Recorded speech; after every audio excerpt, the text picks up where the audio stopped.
Gestational jaundice is a dreadful condition and it can cause discomfort and potential risk for both mother and the baby.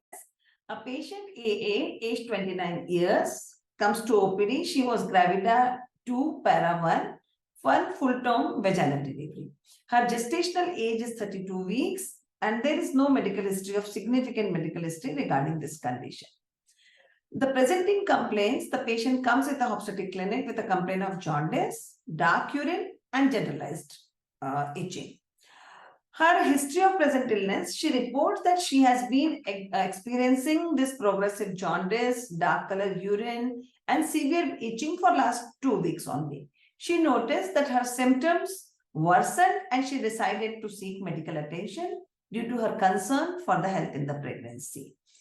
Then as she arrived and she was being seen by the obstetrician, the initial assessment being done, the airway patent, no immediate airway concern, breathing, normal respiratory rate and efforts, circulation, she has a tachycardia but normal tensive, disability, she was alert and oriented, but the exposure of the ecteric skin, which was very much visualized, skin as well as mucous membrane, but there is no signs of acute distress. So the immediate action being taken the medical history being taken, about the recent illness, all antenatal checkups, what she has done up to 32 weeks being taken and found out, and the histories about the liver and the biliary tract conditions are there. They have been, and this action being taken. Then performing the physical examination and specially focus onto the liver, spleen, and the abdomen being done. The laboratory test being ordered to assess the liver functions, including the liver enzymes, biliary levels, and the coagulation profile. Then initiate the fetal monitoring to assess the well-being of the fetus and consider the ultrasound of the liver and a biliary system as a priority. And to differentiate diagnosis, which should we keep in mind that it can be the intrahepatic cholestasis of the pregnancy, stasis of pregnancy, then it can be viral hepatitis, it can be acute fatty liver of the pregnancy, cholecystitis and cholelithiasis, drug-induced liver general. So for all the tests being done and diagnostic workup taken, the complete blood count, all the liver function tests being done, AST, ALT, alkaline phosphatase, and total bilirubin. Coagulation profile, PT, INR, and APTT being done. And for viral hepatitis serology, HBsAg, anti-HBC, and anti-HCV being done, and serum electrolytes and liver function tests also done along with. So with the diagnostic workups, also the serological markers of the autoimmune hepatitis, that is ANA, anti-smooth muscles antibody, also thought about and got it done. Imaging, the abdominal ultrasound to evaluate the liver, biliary tract, and a gallbladder being done. So after diagnosing all this thing and the management being done, the consultation with the hepatologist and obstetricians as a collaborative care being done, and symptomatic relief of the pruritus with the antihistaminics and ursodeoxycholic acid being given. Monitoring of fetal well-being with non-stress test and biophysical profiles for the fetal well-being being done, and dietary advice of maintain the low-fat diet is being advised to her. Close monitoring of the liver functions and the fetal growth was taken care, and in cases of ICP, consideration of early induction of labor, but supportive care and counseling for the patient regarding the course of condition and the potential impact of the pregnancy was taken in a consideration. The outcome, she was diagnosed as an intrahepatic cholestasis of pregnancy, and based on her clinical presentation and the laboratory findings, she was managed with a ursodeoxycholic acid and antihistaminics for the pruritus.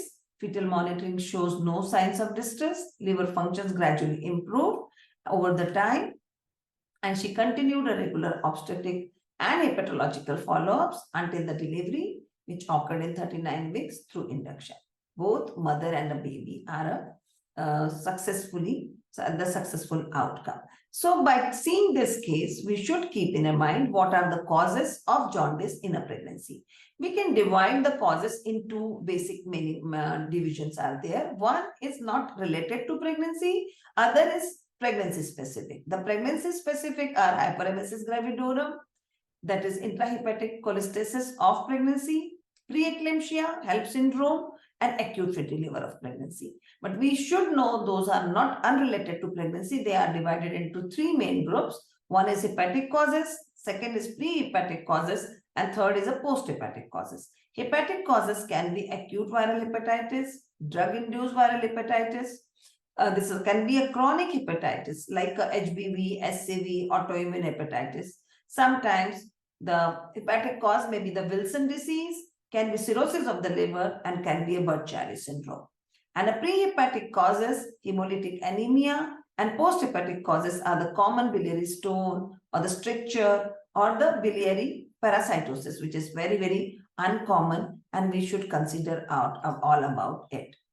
So, important point is, but we are related, the pregnancy related jaundice, we are worried about number 4, we can divide it, hyperemesis gravidorum, preeclampsia, then the syndrome, we can say the hemolysis HELLP syndrome, and the acute fatty liver of the pregnancy, and the fourth is the intrahepatic cholestasis of the pregnancy. Now, how to differentiate it between it?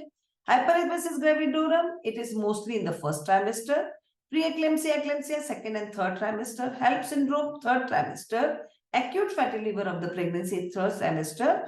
And ICP is the intrahepatic cholestasis of the pregnancy in the second trimester.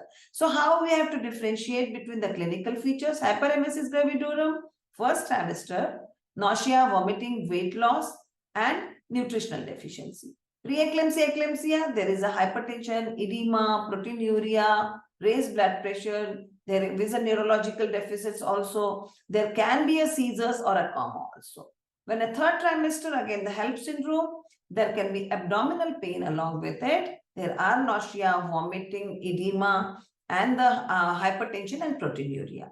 And acute fatty liver, again nausea, vomiting, abdominal pain, fatigue, jaundice.